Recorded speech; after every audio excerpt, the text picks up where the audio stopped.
성도여 찬양해 할렐루야 아멘.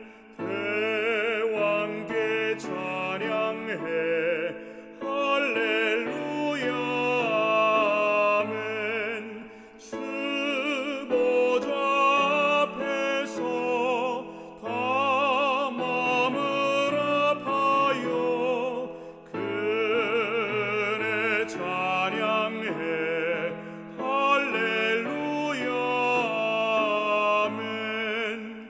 머리를 들어라 할렐루야 아멘. 은혜가 충만해 할렐루야 아멘.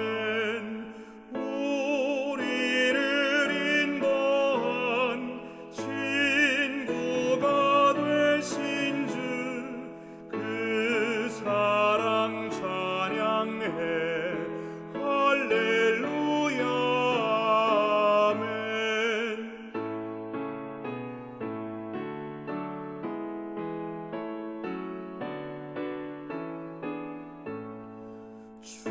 주님을 찬양해 할렐루야 아멘. 생명을 주셨네 할렐루야 아멘. 찬란한 집에서 주 함께 살면서 영원히 찬양해 할렐루야 아멘.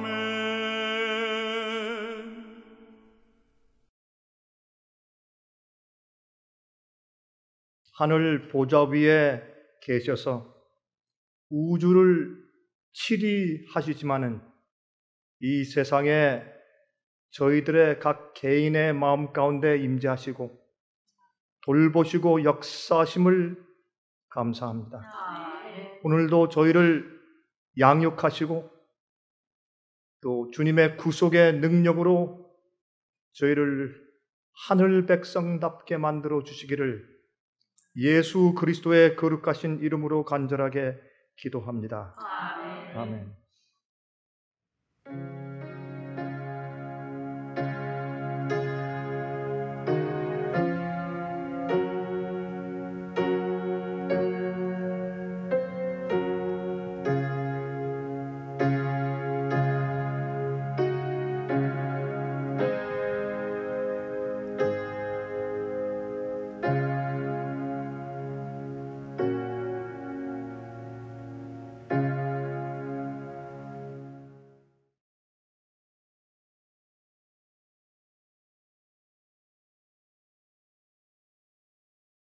여러분 한 주일 동안 안녕하셨습니까?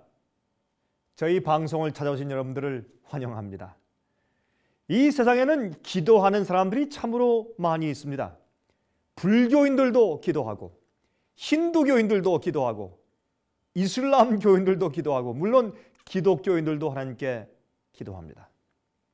심지어 스포츠 경기하는 양편 팀들이 말이죠. 시합 전에 탈의실에서 진지하게 무릎을 꿇고 기도하는 모습을 볼 수 있습니다. 방금 전까지 어떻게 하면 상대방을 때려 눕힐 수 있을까, 태클하여 거꾸로 때릴 수 있을까 하는 작전을 세우던 선수들과 감독들이 말이죠. 갑자기 고개를 숙이고 숙연하게 축복해 달라고 하나님께 기도하는 것입니다. 여러분, 그러한 경우에 하나님께서 어느 편의 기도를 들어주셔야 하는 것입니까? 누구의 기도를 들어주셔야 합니까? 또한 전쟁터에서 총성이 들리면 많은 군인들은 하나님을 찾으며 기도하고 있습니다. 인류의 역사 가운데서 요즘처럼 기도를 많이 하는 때는 없었습니다. 하지만 동시에 의미 없고 응답이 없는 기도들이 이렇게 많이 하늘로 향해서 드려진 때도 없었던 것 같습니다. 이기적이고 중언부언하는 기도들, 여러분, 하나님께서 원하시는 방법대로 하지 않는 기도를 말입니다. 전혀 하나님께서 들으실 수 없는 기도들, 자기의 유익만을 가져오기 위해서 하는 그런 기도들, 이런 기도가 얼마나 많이 매일매일 하늘로 올라가고 있는지 모릅니다. 그러한 기도는 하늘에 올라가다 그만 다 땅으로 다 떨어지게 되겠죠. 또 어떤 기도는 그 사람의 이기심을 부추기기 위해서 마귀가 혹시 하나님께서 응답하시는 것처럼 그렇게 기도 응답을 해 줄지도 모르겠습니다. 그런데 그러면 어떻게 기도하여야 과연 올바른 기도를 할 수 있는 것이 되겠습니까? 어떻게 기도를 드려야 응답받는 기도가 될 수 있을까요? 하나님의 말씀 성경은 기도에 대해서 어떻게 가르치고 있는지 아십니까? 기도는 영혼의 호흡과 같은 것입니다. 그리스도인들은 기도 없이 살 수가 없습니다. 기도는요, 하나님과의 대화하고 그분의 음성을 듣는 방법인 것입니다. 기도는 우리가 하나님께 말하는 것입니다. 마치 친구에게 마음을 열어서 펼쳐놓는 듯이 말하는 것입니다. 서로 대화하지 않는 친구 사이가 있겠습니까? 없지요. 그래서 에베소서 6장 18절을 읽으면 다음과 같은 말씀이 기록되어 있는 것을 볼 수가 있는 것입니다. 에베소서의 말씀을 좀 읽겠습니다. 에베소서 6장 18절입니다. 모든 기도와 간구로 하되 무시로 성령 안에서 기도하고 이를 위하여 깨어 구하기를 힘쓸지며. 무시로 언제나 항상 그런 말이죠. 또 데살로니가 전서 5장 17절입니다. 이렇게 말씀되어 있습니다. 데살로니가 전서 5장 17절. 쉬지 말고 기도하라. 기도할 때 쉬지 말고 항상 기도하라 그 말이죠. 이렇게 기도는 우리의 호흡입니다. 우리가 숨을 쉴 때 쉬는 것이 없죠. 항상 우리가 모르는 사이에도 호흡하고 있죠. 마찬가지로 항상 주님께 기도하라 말입니다. 그런데 어떻게 계속 기도합니까? 그것은 기도하는 그런 태도를 가지고 살라 말이죠. 얼른 우리가 고개를 하늘로 들면 즉시로 하늘과 함께 교통하고 기도할 수 있는 그런 태도를 가지고 살라, 그런 뜻이 되겠죠. 모세는 하나님께 늘 기도하던 자였습니다. 여러분 출애굽기 33장 11절에 보면 이와 같은 말씀이 기록되어 있죠.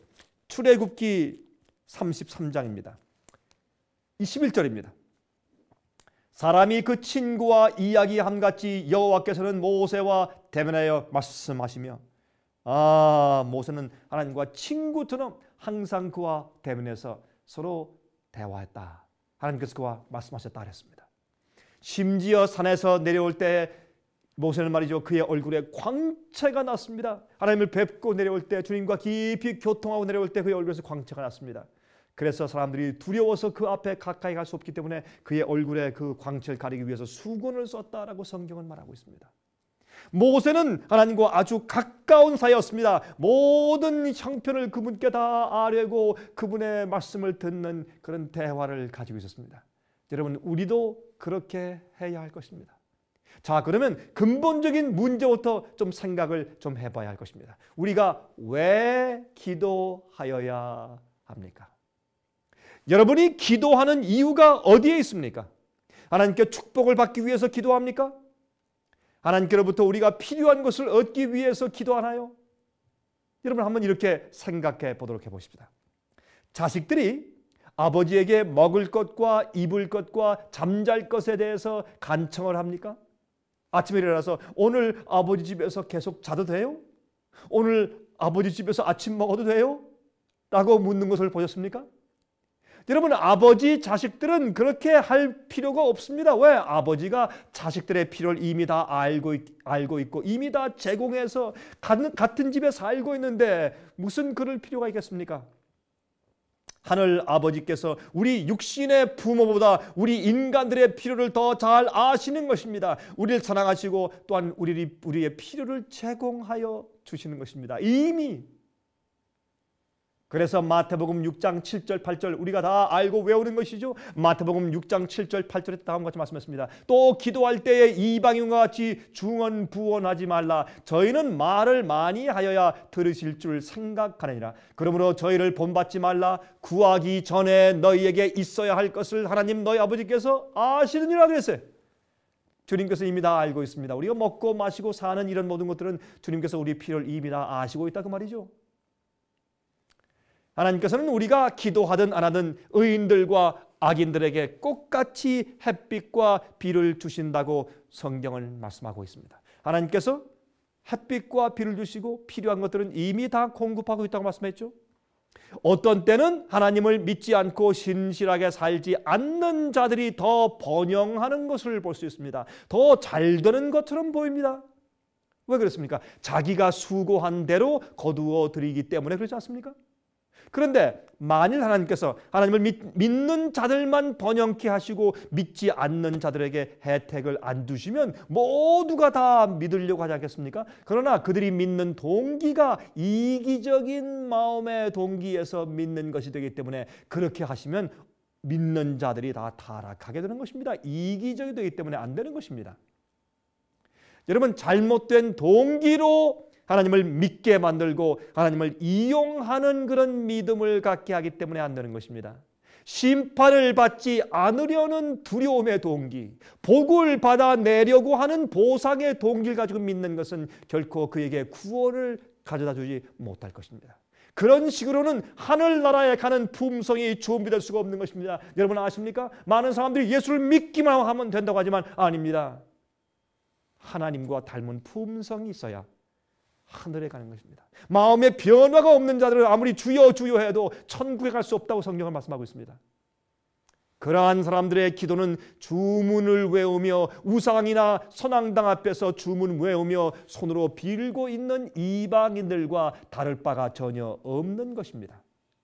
그런데도 많은 그리스도인들이 기복신앙을 가지고 즉 복을 받기 위해서 아니면 하나님의 심판을 피하기 위한 목적으로 기도하며 교회에 다니고 있다 그 말입니다. 혹시 여러분들 마음 가운데 그런 목적으로 교회를 다니시는 분이 지금 계시다면 여러분 주님 앞에 나와서 하나님의 사랑과 은혜를 다시 발견하시지 않겠습니까? 여러분이 왜 믿고 주 앞에 왜 기도해야 하는지 그 이유를 진정으로 십자가 밑에서 발견하시지 않겠습니까? 중언부언하는 기도, 한 말을 또 하고 되풀이하는 마치 이방신에게 마치 주문을 외우는 것처럼 기도하는 것은 그것은 성경의 기도가 아닙니다. 특히 통성 기도를 할 때 보면 그러한 모습을 우리가 많이 보게 되는 것입니다. 그러므로 하나님께서 우리에게 기도하고 신앙생활하는 올바른 동기와 태도를 가르치시기 위해서 욥기서를 성경에 기록해 주신 것입니다. 여러분들은 욥기서를 읽어본 적 있으십니까? 혹시 이 방송을 이제 들으신 분들 가운데서 욥기서를 한 번도 아직 읽어보지 못한 분이 계실지 모르겠습니다. 여러분 꼭 욥기서를 읽어보시기 바랍니다. 얼마나 귀한 책인지 모릅니다. 여러분 아십니까? 성경 66권 가운데서 창세기보다 더 먼저 제일 먼저 기록된 책이 욥기서인데 이것은 모세가 미디안 광야에 있을 때에 그가 이제 계시를 받고서 기록한 것이죠. 욥은 순전하고 정직하여 하나님을 경외하고 악에서 떠난 자였다고 성경은 기록합니다. 하루는 사탄이 하나님을 뵈러 왔습니다. 지구의 대표로 왔다고 했습니다. 내가 지구의 주인이라면 어떻게 욥같이 나를 순종하며 악에서 떠난 자가 있을 수 있느냐라고 하나님께서 욥에게 책망했습니다. 하나님께서 사탄에게요. 그렇게 말씀하셨습니다. 그때 사탄이 욥이 하나님을 섬기는 이유가 하나님께서 그를 너무 축복해 주시기 때문에 섬기는 것이 아닙니까? 다시 말해서 욥이 하나님을 믿는 것은 복을 받으려고 이기심의 이유에서 믿는 것입니다 라고 고소한 것입니다. 축복을 그치고 시련과 고통을 받도록 하면 하나님을 욕하고 떠나갈 것입니다 라고 말했습니다. 그때 그 마귀의 고소가 얼마나 잘못되었는지를 증명하시기 위해서 사탄이 욥을 시험하도록 하나님께서 할 수 없이 허락하신 것입니다. 주님께서 원하신 것이 아니었습니다. 그러나 마귀가 그것을 그렇게 고소한 것입니다. 하나님이여 당신은 몰라서 그렇습니다. 욥이 당신을 믿는 것은 이기적인 목적 때문에 그렇습니다. 그에게 시련을 주고 좀 아픔을 줘보십시오. 금방 당신을 부인할 것입니다. 그렇게 말하는 것입니다. 그래서 하나님께서 뭐라고 했습니까? 그러나 좋다 해보라. 그러나 너의 그 시련은 한정되어 있을 것이다. 너는 그 욥의 몸만은 건드리지 못한다. 그렇게 말씀했습니다. 그럴 때 사탄은 자신만만하게 나가서 욥을 시험하기 시작했다고 했습니다. 여러분이시여, 우리가 주님을 믿을 때 우리 생활 가운데 시련이 생기고 유혹과 어려움과 고난과 고통이 오는 것은 어떤 경우에는 우리의 실수 때문에 그런 일이 생길 수도 있으나 많은 경우에 우리의 믿음을 시험하기 위한 마귀의 시련인 것을 기억하시기 바랍니다. 그리고 욥의 인내를 배우시기 바랍니다. 하루는 한 종이 욥에게 달려오더니 주인님 주인님 큰일 났습니다. 하늘에서 불이 내려와서 양떼를 다 태워버리고 종들을 죽였습니다. 또 다른 종이 달려왔습니다. 갈대아 사람들이 와서 낙타들을 다 빼앗아가고 종들도 죽였습니다. 그 말이 마치기 전에 또 다른 종이 달려왔습니다. 주인님 주인님 큰일 났습니다. 당신의 아들과 딸들이 다 모여서 잔치를 하고 있는데 태풍이 불었습니다. 그리고 집이 다 무너져 내려앉아서 자녀들을 다 죽이고 말았습니다. 주인이시여. 이 얼마나 충격적이고 기가 막힌 일입니까? 여러분, 재난들이 한꺼번에 밀어닥친 재난에 의해서 전부 다 없어지고 말았습니다. 하루아침에 쫄딱 망했습니다. 여러분, 이러한 시련과 고난을 본 적이 있습니까? 심지어 그의 아들, 딸들이 모여서 잔치하고 즐거워할 때 마치 지붕이 무너져 내려앉아서 그들이 다 죽어버렸습니다. 이것은 하나님의 저주를 보는 것 같은 그런 죽음이 아닙니까? 얼마나 욥이 힘들고 슬펐겠습니까? 여러분, 그런 경험 당해보셨습니까? 어떤 분들은 이런 시련 저런 시련, 물론 많은 시련 가운데서 고통을 당하고 계시죠. 그러나 욥 같은 시련을 당한 사람이 과연 있었을까요? 그때 욥은 겉옷을 찢고 머리를 깎고 땅에 엎드려서 이렇게 기도했다고 했습니다. 그것을 욥기 1장 20절부터 22절까지 있는 말씀 보면 다음과 같이 기록되어 있습니다. 욥기 1장입니다. 20절부터 22절까지 이렇게 기록되어 있습니다. 욥이 일어나 겉옷을 찢고 머리털을 밀고 땅에 엎드려 경배하여 가로되 내가 모태에서 적신으로 나왔은즉 또한 적신이 그리로 돌아가올지라. 주신 자도 여호와시요 취하신 자도 여호와시오니 여호와의 이름이 찬송을 받으실지니이다 하고 이 모든 일에 욥이 범죄하지 아니하고 하나님을 향하여 어리석게 원망하지 아니하니라 그랬습니다. 욥이 이렇게 큰 시련, 인간으로서 이처럼 큰 시련 당해보지 않은 것 같은 그런 큰 시련을 받았는데도 그는 하나님을 원망하지 않았다 그랬습니다. 여러분, 얼마나 놀라운 믿음입니까? 그는 조금도 입술로 불평이나 원망을 하지 않았다 그랬습니다. 그가 하나님을 믿고 따르는 것이 축복을 받기 위한 수단이 아니었다는 사실이 드러났습니다. 욥의 시련이 그런데 거기에서 끝난 것이 아니죠. 욥은 마귀의 고소가 잘못되었다는 것을 그의 생애로 증명했습니다. 그 큰 시련 가운데서도 주님을 불평하지 않고 여전히 주님을 따르고 주님을 순종하며 주님께 기도하였습니다. 그러나 사탄은 또 다시 다른 것으로 욥을 고소하기 시작하는 것을 우리가 욥기에서 읽을 수가 있는 것입니다.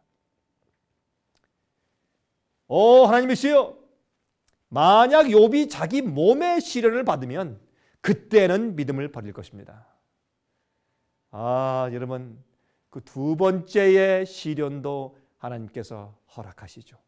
여러분, 마귀가 무슨 말을 한 것입니까? 아무리 겉으로 시련과 고통이 많을지라도 자기 몸에 질병이 생기고 고통이 생기지 않으면 사람들이 그래도 괜찮겠죠.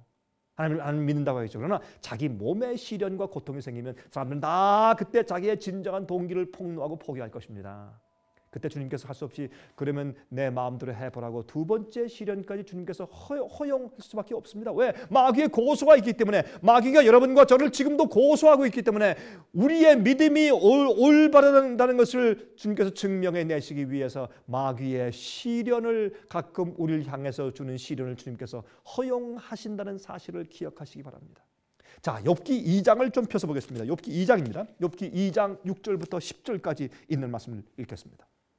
여호와께서 사탄에게 이르시되 내가 그를 내 손에 붙이노라. 오직 그의 생명은 해하지 말지니라. 사탄이 이에 여호와 앞에서 물러가서 욥을 쳐서 그 발바닥에서 정수리까지 악창이 나게 한지라.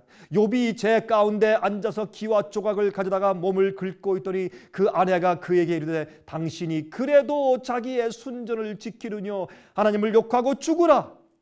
그가 이르되 그대의 말이 어리석은 여자 중 하나의 말 같도다. 우리가 하나님께 복을 받았은즉 재앙도 받지 아니하겠느냐 하고 이 모든 일에 욥이 입술로 범죄치 아니하니라.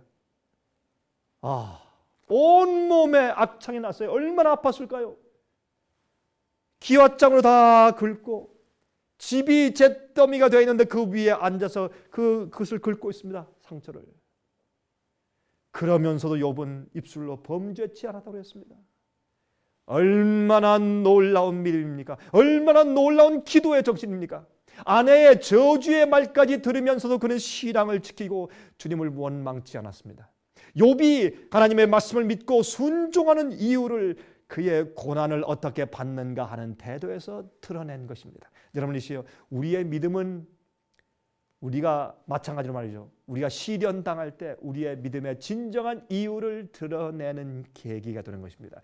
잘 될 때, 좋을 때, 번영할 때, 축복받을 때, 행복할 때 누가 감사하지 않겠습니까? 그러나 고통당할 때, 어려울 때, 시련이 올 때, 그때 여러분들은 그 시련을 어떻게 받아들이십니까?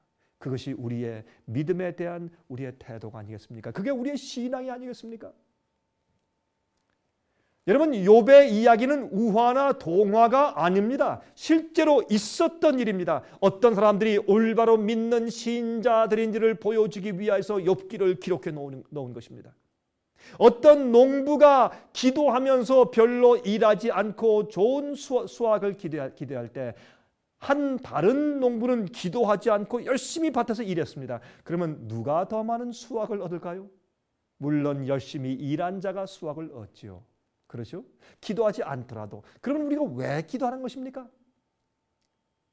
다시 말해서 기도는 우리의 노력과 일을 대치하는 수단이 되어서는 안 될 것입니다. 기도란 노력하지 않고 하나님께로부터 무엇을 얻어내려고 하는 수단이 아닙니다. 무엇을 졸라대는 수단이 아니라 그 말입니다. 그러면 우리가 무엇 때문에 기도하는 것입니까? 기도의 목적이 어디에 있는 것입니까? 첫 번째, 기도는 하나님과 대화하며 사귀는 것입니다. 기도는 하나님과 대화하며 사귀는 것이 기도입니다. 기도는 친구처럼 하나님께 마음을 열고 대화하는 것을 말하는 것입니다. 여러분, 문제가 생길 때만, 필요가 생길 때만 기도하는 것은 이기적인 기도죠.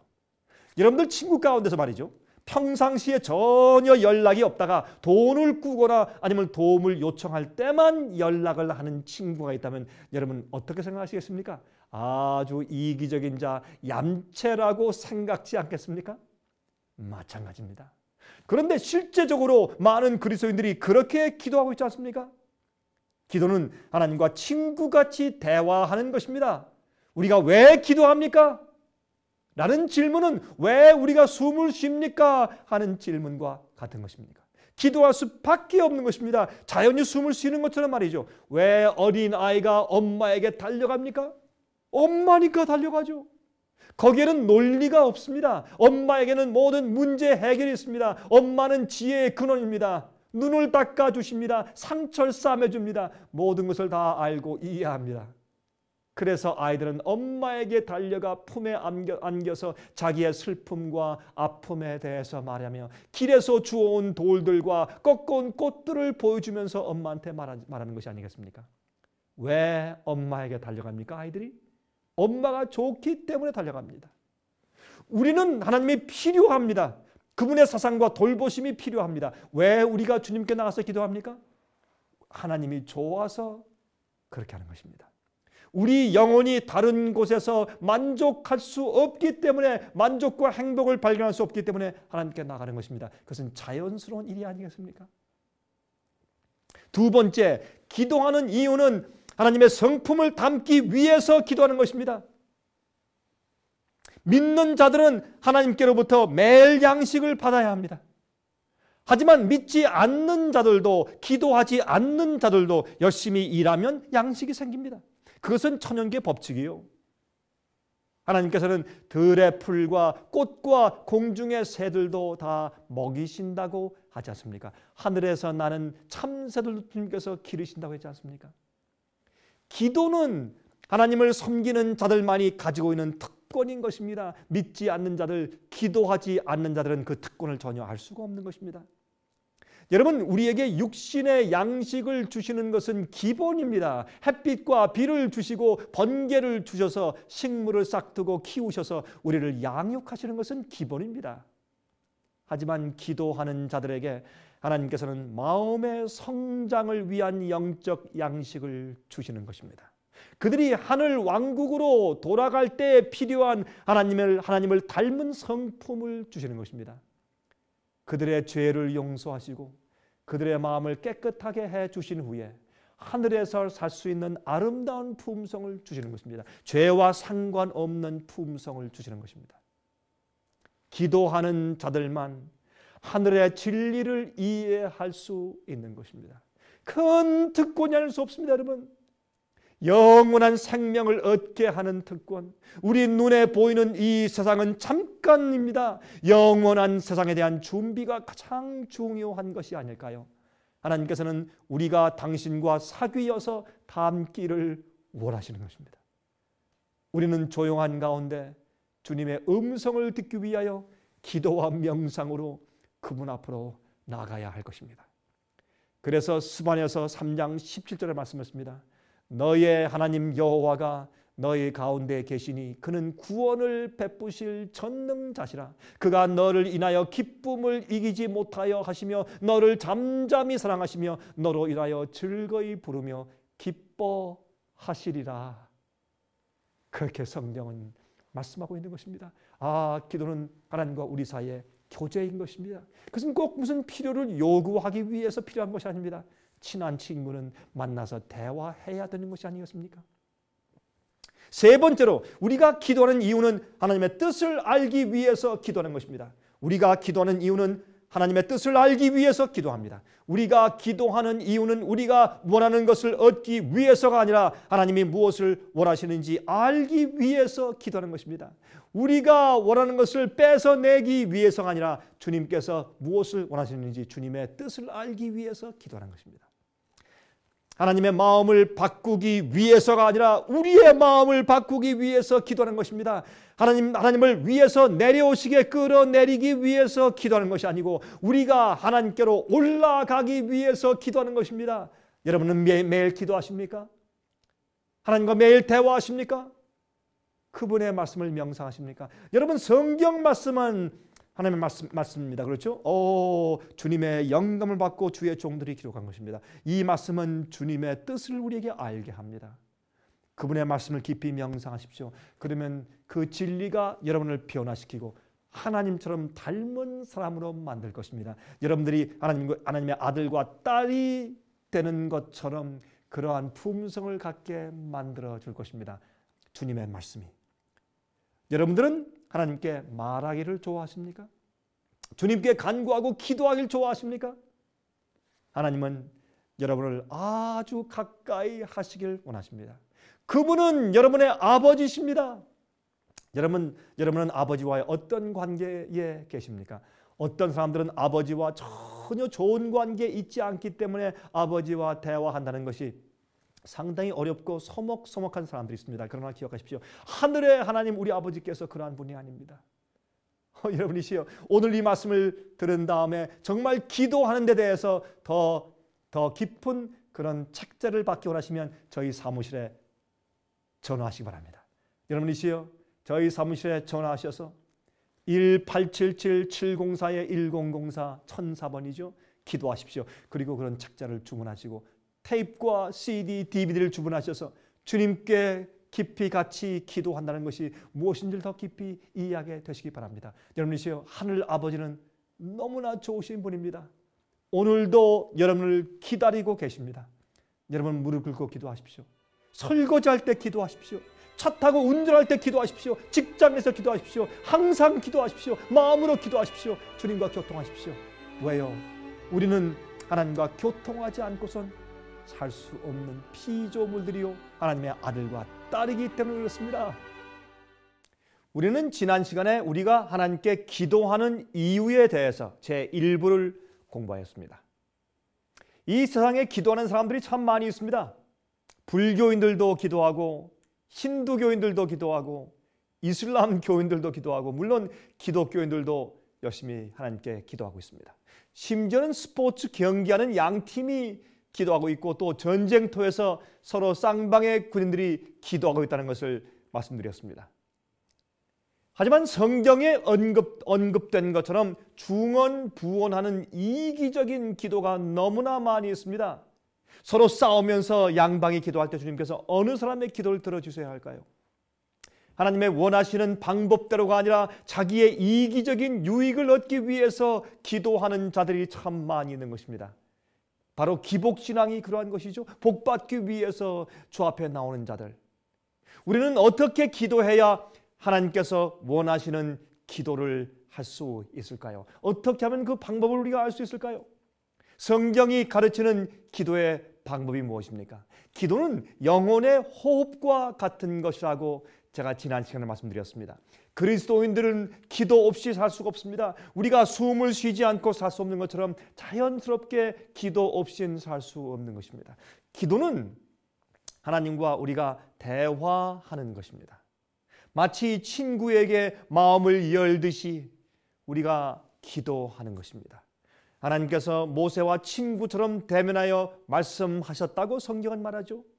그러므로 기도는 친구에게 마음을 펼쳐 놓는 것 같은 형식인 것입니다.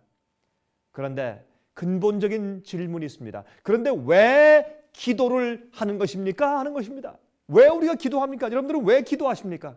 무엇을 얻기 위해 기도하십니까? 여러분들이시여, 하나님 아버지께서는 이미 다 아시는 것입니다. 우리에게 무엇이 필요한 줄 이미 다 아시지 않습니까?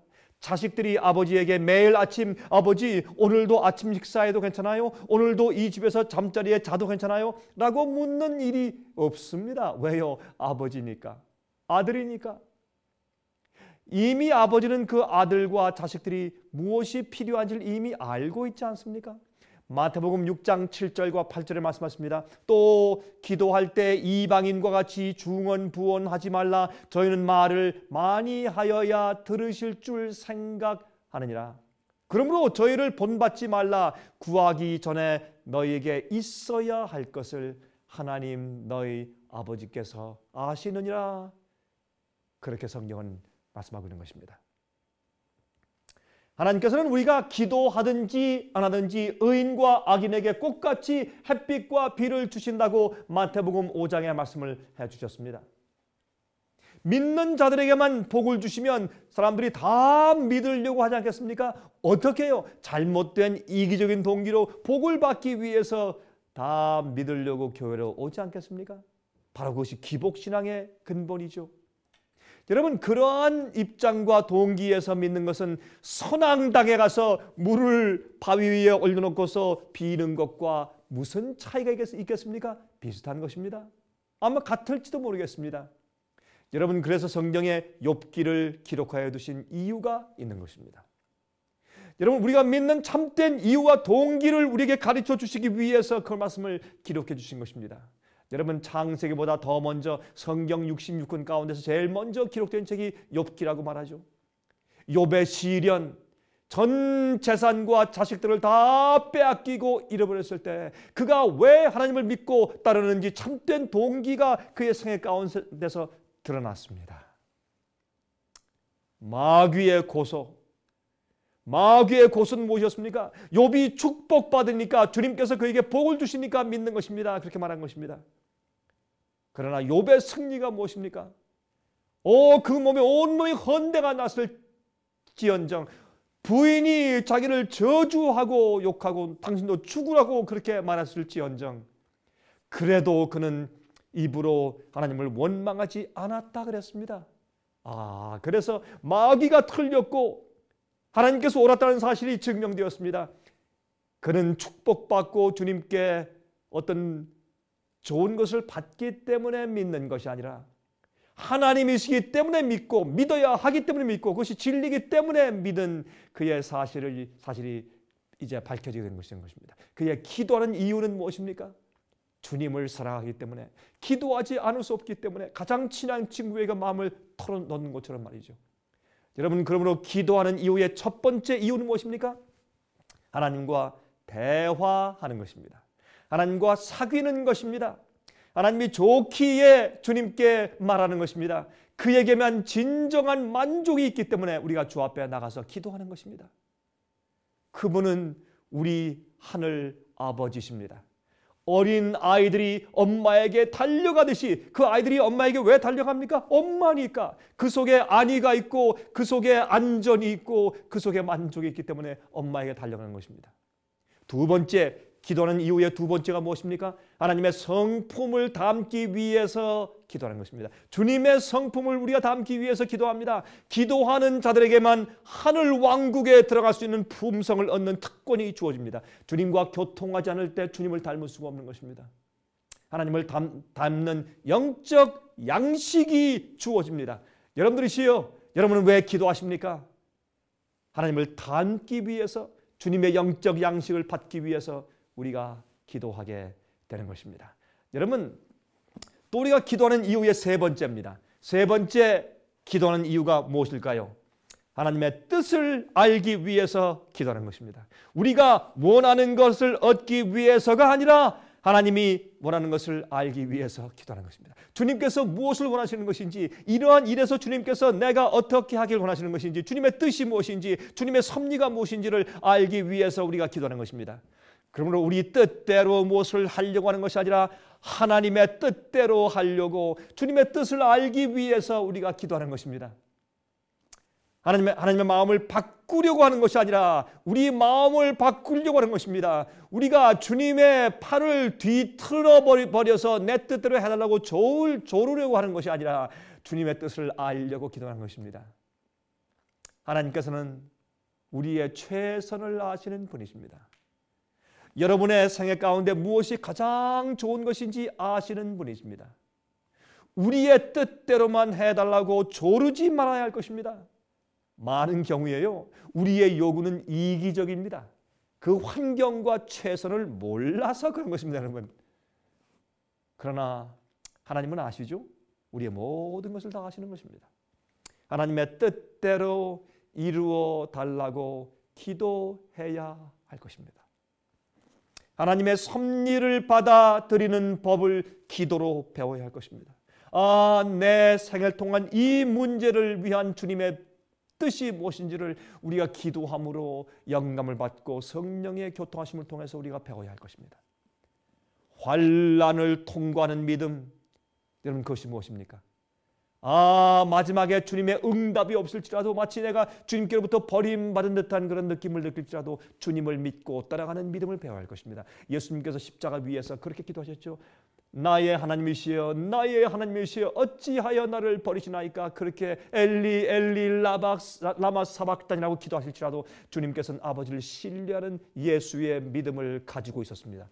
여러분, 성경은 말합니다. 마지막 시대에 성도의 인내가 여기 나니 저들은 하나님의 계명을 지키며 예수의 믿음을 가지고 있다고 말하고 있습니다. 여러분들, 우리는 오늘날 이 평안한 시대의 기도를 통해서 그 예수의 믿음을 배워야 할 것입니다. 그래서 주께서 가르쳐 주신 기도에 보면 뜻이 하늘에서 이루어진 것 같이 땅에서도 이루어지리다 라고 기도하라고 주님께서 우리에게 가르쳐 주셨지 않습니까? 내 뜻대로 기도하다가 응답이 없자 야속해집니다.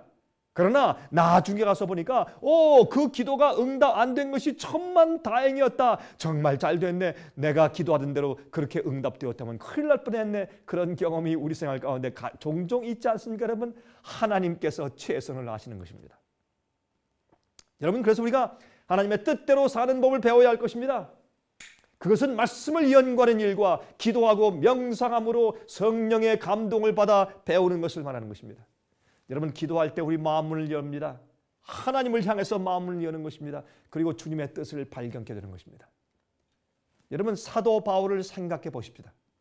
초대교회가 사도 바울을 가장 필요로 할 그때에 계속 여러분이나 감옥에 가서 바울이 갇혀버립니다. 그때는 교회가 한창 성장해야 할 시기였습니다. 그래서 교인들은 바울이 풀려나기를 간절하게 여러 번 기도하였습니다. 그러나 그들의 기도가 원하는 대로 응답되지 않았던 사실을 우리 성경에서 읽을 수가 있죠.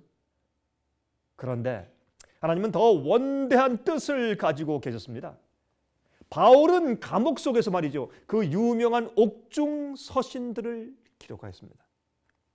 그 효과는 실로 큰 것이었습니다. 이 옥중 서신들은요, 신약의 주류를 이루면서 지난 1900여 년 동안 많은 사람들을 감동하고 교회들을 교훈하여 왔습니다. 그 서신들은 말이죠, 다름이 아니라 에베소서, 빌립보서, 골로새서, 빌레몬서, 디모데후서, 그리고 히브리서 같은 것들인데, 여러분 성소 문제를 이해하는 데 있어서 없어서는 안 될 불후의 명작책 히브리서 여러분 아시지 않습니까?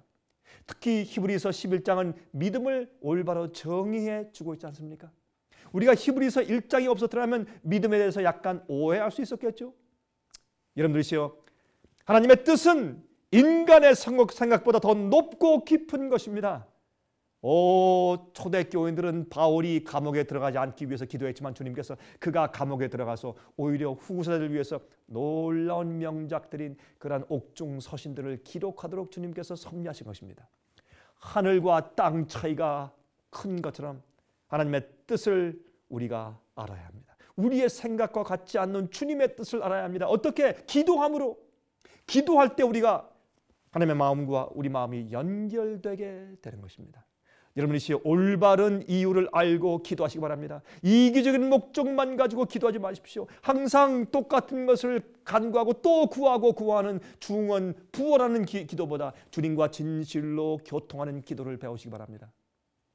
하나님의 뜻을 알아야 합니다. 하나님은 우리를 고난과 시련을 당하지 않도록 도우시는 것이 아닙니다. 시련에 빠지지 않게 하시는 것보다 고난과 시련 속에서 어떻게 견디고 이길지 그 힘을 보여주시고 가르쳐 주시는 것입니다.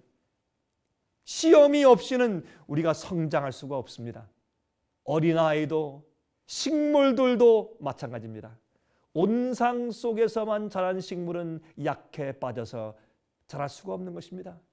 여러분, 온상 속에서만 자란 식물들은 약하죠. 밖으로 나와서 이제 온갖 시련들을 이제 견디면서 커지는 것이 아니겠습니까? 여러분, 다니엘의 세 친구들 보십시오. 풀무불에 들어가지 않게 도와주신 것보다는 그들이 풀무불 안에 들어갔지만 타지 않도록 보호하신 것입니다. 그 모본으로 바벨론의 왕을 비롯해서 많은 사람들이 회개하고 주님을 믿게 되었지 않습니까? 자, 그러면 우리 마음 가운데 질문이 생깁니다.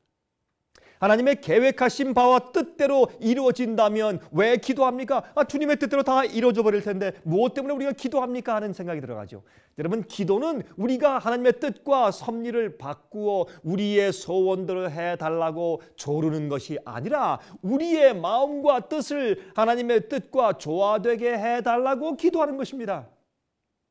간혹 하나님의 뜻이 이루어지는 방법에 있어서는 우리가 원하는 방법대로 이루어지는 경우들도 있습니다만은, 그러나 많은 경우에 그렇지 않은 경우들도 있는 것입니다. 그러나 결국 하나님께서 최선이심으로, 최선을 아심으로 당신의 뜻대로 되어야만 되는 것입니다. 잠언 16장 9절에 말씀했습니다. 사람이 마음으로 자기의 길을 계획할지라도 그 걸음을 인도하시는 자는 여호와시니라 그랬습니다.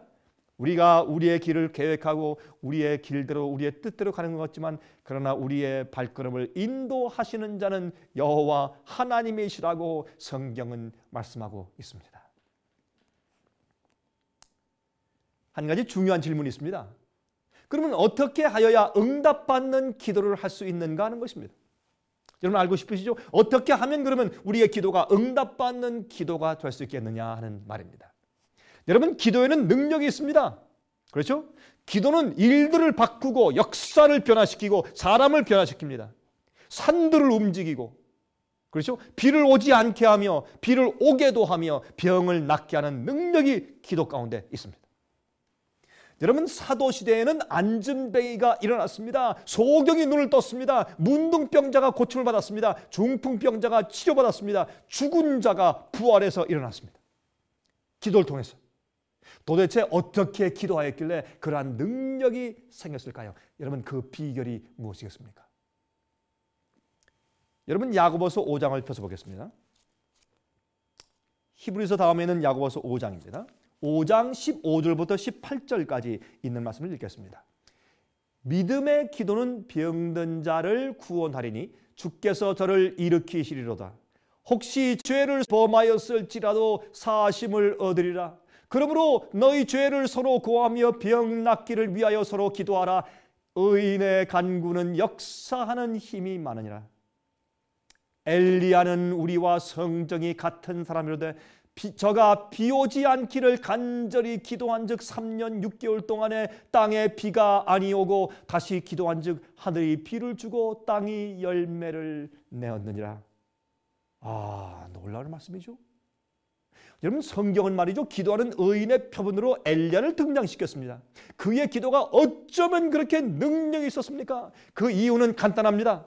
그가 하나님께서 원하시는 뜻대로 기도하였기 때문에 그의 기도는 항상 응답받는 기도였습니다. 요한일서 5장 14절을 기억하십니까? 요한일서 5장 14절에 말씀했습니다. 그를 향하여 우리의 가진 바 담대한 것이 이것이니 그의 뜻대로 무엇을 구하면 들으심이라 그랬어요. 여러분, 응답받는 기도의 비결이 무엇이라고요? 하나님 아버지의 뜻대로 구하기만 하면 우리가 반드시 응답을 받습니다. 여러분, 열왕기 상을 보면 하나님께서 비를 내리지 않을 것이니 사람들이 다 알게 그렇게 기도하라고 엘리야에게 명령한 것을 봅니다. 그래서 하나님의 뜻을 분불받고 가서 그렇게 기도하는 것입니다. 주님의 뜻대로 기도하니까 3년 반 동안 비가 났습니다. 나중에 3년 반 후에 말씀하시기를 이제 내가 비를 내릴 터이니 갈멜산에 모인 온 이스라엘과 이스라엘 왕 앞에서 그렇게 기도하라고 말씀하셨습니다. 그래서 엘리야의 기도가 응답을 받은 것입니다. 주님의 말씀에 따라서 진리에 맞게 주님의 뜻에 맞게 우리가 기도할 때 응답이 있는 것입니다. 우리의 기도는 우리 마음을 하늘로 이끌려 올라가게 해서 하나님의 마음을 이해하고 주님의 뜻을 받아들이게 만드는 것입니다. 여러분이시여, 여러분이 어떤 소원과 어떤 뜻을 가지고 있을지라도 어떻게 되기를 원한다고 할지라도 여러분들의 또한 저의 우리의 그런 소원을 우리가 일단 땅에 내려놓아야 할 것입니다. 우리의 원하는 것들을 일단 땅에 내려놓고 아버지시여 내 뜻대로 마옵시고 아버지의 뜻대로 해달라고 기도하는 겸비한 마음, 주님을 신뢰한 마음을 배워야 할 것입니다. 그때 우리의 기도가 응답받는 기도가 될 것입니다. 여러분, 푸른 초목을 보며 기근을 예언했습니다. 엘리야가 또 깡마르게 여러분 기근이 든 그런 땅을 보면서 엘리야는 비를 위해 기도했습니다. 왜? 주님의 뜻이기 때문에. 그래서 그의 기도는 응답을 받았습니다. 우리가 성경에 나타난 하나님의 진리와 뜻에 순종하지 않으면서도 기도의 응답만 바라는 것은 잘못된 것입니다. 마귀가 지금 여러분 큰 기만을 베풀고 있습니다. 하나님의 진리에 맞지 않게 생활하고 또 그렇게 살아도 좋다고 가르치고 사람들에게 능력 있는 일을 하게 만들어요. 어떤 사람들은 말이죠, 진리를 설교하지 않고 오류를 설교해요. 또 자기 생활도 성경대로 살지 않습니다. 남들에게 큰 감화를 주지 않는데 그의 기도에 능력이 있다고 하고 또한 그의 기도가 어떤 응답이 있다고 하고 병 잘 고치고 능력이 임하는 일을 하게 해요. 누가 합니까? 그것은 마귀가 그런 능력을 주는 것입니다. 그래서 그 사람을 높여서 그 사람의 잘못된 것을 보고 저런 사람도 성령의 능력이 임하면 나도 괜찮겠다 한다든지, 아니면 그 사람이 잘못 가르치고 잘못 생활하는 대로 본따서 저 사람에게 성령이 충만하니까 내가 저렇게 믿으면 되겠다라고 사람들을 기만하기 위해서 마귀가 대신 능력을 주는 것입니다. 그러므로 기적을 행한다, 능력이 있다라고 해서 다 하나님께서 주시는 능력이 아니라 그 말이죠. 교만하고 이기적인 사람들에게 마귀는 능력을 주고 있습니다. 여러분들이시여, 여러분의 아들들이 방탕하고 술 주정뱅이고 도박을 하는 자인데 그에게 100만 불을 유산으로 물려주겠습니까? 안 하지 않습니까? 왜요? 그것을 주면 그것을 파기할 것이기 때문에, 남들에게 해를 끼칠 것이기 때문에, 그것을 낭비할 것이기 때문에 말이죠. 하나님 아버지도 같은 마음을 가지고 계시지 않겠습니까? 여러분, 그렇게 그 방탕한 아들에게 돈을 주는 것은, 그 소원을 들어주는 것은 그를 더 파멸에 이끄는 길이기 때문에 안 주는 것이 아니겠습니까? 여러분 그래서 잠언 28장 9절 보면 다음과 같은 말씀이 있어요. 사람이 귀를 돌이키고 율법을 듣지 아니하면 그의 기도도 가증하니라. 여러분 들으셨습니까? 주님의 말씀대로 살지 않고 주의 율법대로 살지 않으면, 주님의 계명을 지키는 그런 품성을 가지고 살지 않으면 그의 기도가 가증하다 그랬습니다. 여러분들이시여, 우리 주위에는 항상 어떤 수많은 소리들과 그림들이 떠다니고 있습니다. 그렇죠? 눈에 보이지 않지만 많은 그림들이 우리 주위를 떠다니고 있고 소리들이 떠다니고 있습니다. 보이지도 않고 들리지도 않지만 거기에 있는 것입니다. 그렇죠? 지금 우리 주위에 있어요. 그러나 라디오를 놓고 채널을 맞추면 그 소리가 들어와요. 텔레비전을 놓고 채널을 잘 맞추면 그 감미로운 음악들과 말들이 들리고 아름다운 그림들이 화면에 보여지게 되지 않습니까? 참으로 신기한 기적 아닙니까? 마찬가지로 하나님의 임재와 섭리가 우리 주위에 가득합니다. 눈에 보이지 않지만 기도하면서 믿음의 귀를 기울이면 우리의 양심 속에 하나님의 뜻이 보이고 주위의 음성이 들리게 되어 있습니다. 이게 주님의 뜻이구나, 주님의 임재가 일하는 것이구나 하는 것을 우리가 깨닫게 되는 것입니다. 기도는 하나님의 오묘함 속으로 들어가는 열쇠와 같습니다. 중력의 법칙은 공기보다 무거운 것이 올라가면 반드시 떨어진다는 것입니다. 그렇죠? 그게 중력의 법칙이죠. 그러나 여러분, 비행기가 뜨지 않습니까? 그 엄청난 비행기 말이죠. 몸체에 맞는, 이 비행기가 그렇게 무겁지만 비행기의 몸체에 맞는 날개를 가지고, 몸체의 길이에 맞는 날개를 가지고 긴 날개를 만들어 놓고 일정한 속도로 빨리 달리기만 하면 공기의 부력에 의해서 그 큰 무거운 물체도 공기에 뜨는 것입니다. 우리가 알지 못하는 법칙이 그 뒤에 숨어 있죠. 마찬가지로 여러분이 막막할 때 하나님께서 여러분을 도우실 수가 있는 길이 1000가지 만가지가 있습니다. 낙심치 마십시오. 주님의 섭리를 이해하십시오. 주님의 뜻대로 기도하십시오. 그러면 여러분의 기도가 항상 응답받을 것입니다. 보이지 않는 주님의 임재를 경험하십시오. 기도를 통해서 경험하십시오. 우리는 우리의 고난과 문제 속에서 하나님의 뜻을 이해해야 합니다. 하나님의 방법으로 해결되게 만들어야 합니다. 히브리서 5장 7절부터 10절 보시면 다음과 같은 말씀이 기록되어 있습니다. 히브리서 5장 7절부터입니다. 7절부터 10절까지입니다. 그는 육체에 계실 때 자기를 죽음에서 능히 구원하실 이에게 심한 통곡과 눈물로 간구와 소원을 올렸고 그의 경외하심을 인하여 들으심을 얻었느니라. 그가 아들이시라도 고난으로 순종함을 배워서 온전하게 되었은즉 자기를 순종하는 모든 자에게 영원한 구원의 근원이 되시고 하나님께 멜기세덱의 반차를 쫓은 대제사장이라 칭하심을 받았느니라. 여러분이시여, 예수님께서도 이 땅에 계실 때 고난을 통해서 배웠습니다. 기도를 통해서 아버지의 뜻을 깨닫고 아버지의 능력을 받았다고 했습니다. 여러분은 매일 기도하십니까? 하나님의 진리를 보여달라고 기도해야 합니다. 내 자신을 보여달라고 기도하셔야 합니다. 하나님의 뜻대로 이루어달라고 기도하셔야 합니다. 예수님의 기도를 기억하십시오. 겟세마네 동산에서 하신 기도를 기억하십시오. 내 뜻대로 마옵시고 아버지의 뜻대로 하시옵소서. 그것이 예수의 믿음이었습니다. 여러분들은 예수님의 믿음을 가지고 사셔야 합니다. 특별히 마지막 시대의 성도는 예수의 믿음을 가지고 살아야 한다고 성경을 말씀하고 있습니다. 예수님께서 여러분의 고통과 슬픔과 문제를 아십니다. 여러분의 외로움을 아십니다. 여러분의 문제를 아십니다. 걱정하지 마십시오. 기도하십시오. 여러분 곁에 계신 주님께 기도하십시오. 그리고 주의 뜻을 배우십시오. 마음을 열고 친구에게 말하듯이 예수님께 말하십시오. 그리고 주님의 뜻을 받으십시오. 주님의 뜻과 마음을 이해하십시오. 그러면 모든 문제가 풀리게 되어 있습니다. 히브리서 4장 15절 16절에 다음과 같이 말씀했습니다. 히브리서 4장입니다. 이번엔 15절 16절입니다. 우리에게 있는 대제사장은 우리의 연약함을 체휼하지 아니하는 자가 아니요 모든 일에 우리와 한결같이 시험을 받은 자로되 죄는 없으시니라. 그러므로 우리가 긍휼하심을 받고 때를 따라 돕는 은혜를 얻기 위하여 은혜의 보좌 앞에 담대히 나아갈 것이니라.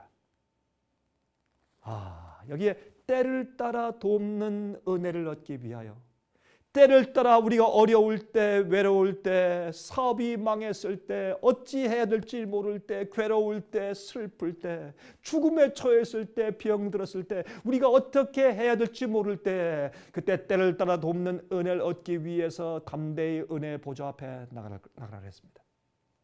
여러분들이시여, 여러분들 생각 가운데 무슨 문제가 있습니까? 주 앞에 나오십시오. 그러나 우리의 소원과 내 뜻대로 해달라고 조르지 말고 주님의 뜻을 내게 알려달라고 기도하고 주님의 뜻이 이루어지게 해달라고 기도하십시오. 병들어 죽어도 괜찮습니다. 누구나 다 한 번은 죽지 않습니까? 죽는 것은 두려운 것이 아닙니다. 주님께 우리가 용납받는가, 그것이 두려운 것이 아니겠습니까? 여러분들이시여, 낙심치 마십시오. 여러분이 당한 어려움들과 시련들을 세상의 끝이라고 막막하게 생각지 마십시오. 조금 숨을 고르고 앉아서 주님께 기도하고 마음을 열고 주님께로부터 평안을 받으십시오. 쉼을 얻으십시오. 그리고 주님의 뜻이 무엇인지를 간절히 바라십시오. 그러면 하나님께서 여러분 마음 가운데 여러분을 향한 주님의 뜻이 무엇인지를 가르쳐 주실 것입니다. 그리고 주님의 품성을 배우게 될 것이고 믿음과 쉼을 얻게 될 것입니다. 기도는 이기적으로 하는 것이 아닙니다. 기도는 주님을 배우는 것입니다. 주님의 뜻을 받는 것입니다. 여러분들이시여, 매일매일 돕는 주님의 은혜와 능력을 얻기 위해서, 기적을 경험하기 위해서, 마음의 변화를 경험하고 평화를 얻기 위해서 주님의 은혜 보좌 앞에 담대히 매일 나가서 기도하십시오. 기도는 우리 영혼의 호흡과 같은 것입니다. 자, 다음 주 이 시간 다시 뵙겠습니다. 안녕히 계십시오.